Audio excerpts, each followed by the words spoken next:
বিষয়ে কোনো তথ্য জানেন কিনা? এর দ্বিতীয় বিষয় হচ্ছে এমপি আনারের যে মাস্টারমাইন্ড বলা হচ্ছে শাহীন যুক্তরাষ্ট্রে পলাতক, বাংলাদেশের সঙ্গে তাদের সঙ্গে যুক্তরাষ্ট্রের আমাদের বন্দি বিনিময়ের কোনো চুক্তি নেই, এক্ষেত্রে ভারতের রয়েছে, ভারতের কাছে আপনাদের একটা পরামর্শ আবেদন থাকবে না? আমি বলে দিচ্ছি। প্রথম কথা হলো যে আমাদের মাননীয় সংসদ সদস্য তিনি এই যে হত্যাকাণ্ডটা সংঘটিত হয়েছে ভারতে, কাজেই মূল যে হত্যাকাণ্ড অনুযায়ী যে মামলাটা সেটা ভারতেই হয়েছে এবং ভারত থেকে সেটা হবে এবং ভারতের সঙ্গে যুক্তরাষ্ট্রের বন্দি বিনিময় প্রত্যাবর্তন চুক্তি রয়েছে। কাজেই এটা ভারত সরকারই তাদের কাছে আবেদন করবে, যেহেতু ঘটনাটা ঘটেছে তাদের দেশে। আমাদের দেশে হলে আমরা আবেদন করতাম, তখন মূল মানে এই মামলাটা আমাদের থাকতো। আপনার সেকেন্ড প্রশ্ন ছিল নেপালে যে একজন পালিয়ে গিয়েছিল, মানে যারা আমাদের কাছে ধৃত রয়েছে তাদের জবানবন্দি অনুযায়ী সিয়াম নেপালে ছিল।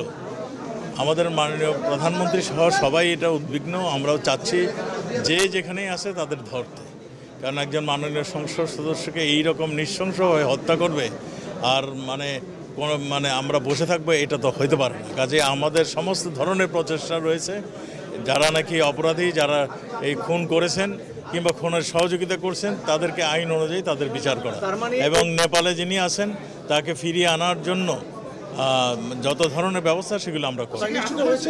আমরা এখনও তদন্তটা চলছে, আমরা এখনও সুনিশ্চিতভাবে বলতে পারবো না যে সে কোথায় আছে। আমরা এখনও যেইটাই আমরা শুনছি সেটাই অনুযায়ী আমরা অ্যাকশনে যাচ্ছি। না, মূল মামলাও সেখান থেকে যেখানে হত্যাকাণ্ড সংঘটিত হয়েছে তারাই করবে এবং তারা যদি পরামর্শ দেয় যে আমাদেরকে সম্পৃক্ত করে তাহলে আমরা সেখানে যাই সম্পৃক্ত।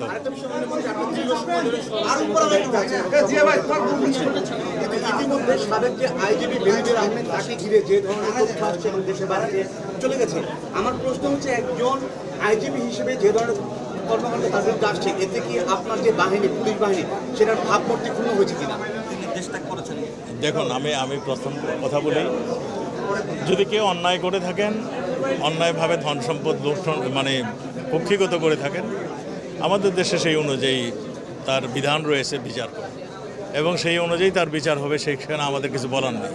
তা আমরা সে কি দোষ করেছে কি না দোষ করেছে সেগুলো আমাদের কাছে এখনও কোনো তথ্য নাই।